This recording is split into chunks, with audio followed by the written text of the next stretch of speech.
There was the last one, number 12.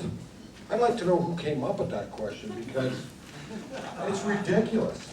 That's not the truth. Like, it's an untruth. Because what it says is, Southern Ontario communities such as Sarnia, Lambton, and Chatham, Kent have not benefited from the uptown of the provincial economy. I'm a business manager with the IBW. My guy's been working for 5 years, okay? And if you say that my jobs don't count, you're wrong. My jobs do count. Now, there was a thing that Bob had said that, oh, there's somebody cutting the lawn out there. Let me tell you something. We did 2 nugs here under this government. We did the solar farm, biggest one in the world. And this isn't chicken feed. And whether you guys believe it or not, the environment, it's the new reality. So we can ignore it, or we can get ahead of the curve and get on side. And the question I had was for Bob Bailey, sorry about the rant, but the small business, what did you call it? I got it written down here. Small Business Bill of Rights. I'm tired of mine being ridden over every day, and let's give some more to the small business. So I'd like a clear answer on that. Thank you. Thank you. Thanks, Mickey, for the question. Yeah, and I've always said we're in favor of alternative energy, always have been. And that solar farm, I remember it was started long before the Green Energy Act. All the cogen units that were built in Sarnia, Lambton, they were started long before the Green Energy Act. And there'll still be green energy alternatives after this election, whoever's in power. What we said, they have to be sustainable. I've stuck up lots of times. I talk about it all the time at Queen's Park about the Sarnia-Lambton advantage. It's our tradespeople. It's the union cooperation between labor and management that we have in this city. 25% safer in this community than any other jurisdiction in probably in North America. And that's because of the work that your people do, Mickey, and the other unions here, as well as with organized business, whether it's non-union or union.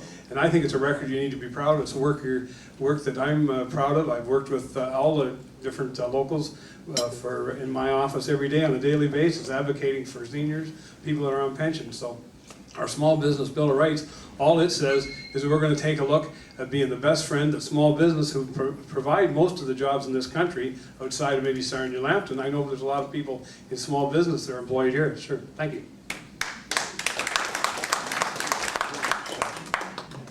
With all due respect, I mean, I'm all for small business. But the solar panel, the solar farm is predicated on subsidies. If there was a need for it, it'd be done because the market says it makes sense. I mean, why Sarnia? Why Ontario? The panels come from California. California has deserts and more sunshine than us. Why Ontario? Why?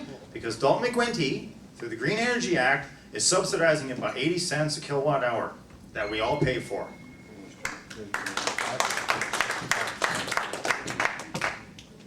When times are tough, you invest in infrastructure. You invest in a sustainable environment. You invest in jobs locally so that that money stays here.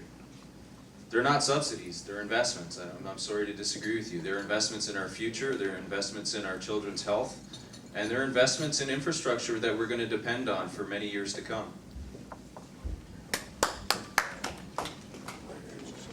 Well, there may be investment. There are the investment that provide that appropriate rate of return.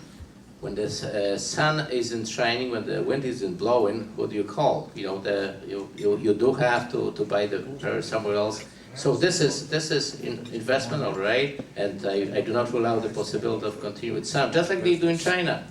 They put the rooftop applications every day, but they also build coal fire generating stations because they know they have to be competitive global economy, and so have we. Thank you.